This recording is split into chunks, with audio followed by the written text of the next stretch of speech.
बहुत बहुत धन्यवाद। एक नए अंदाज में प्रस्तुति, एक कवित्री के रूप में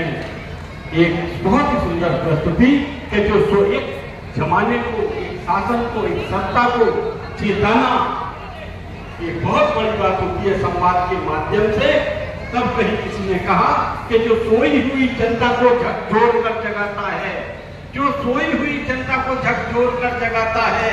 शासन और सत्ता को सच का आईना दिखाता है और कलमकार कहलाने का हक उसी को है जमाने में जो वाणी को अपनी सच का प्यार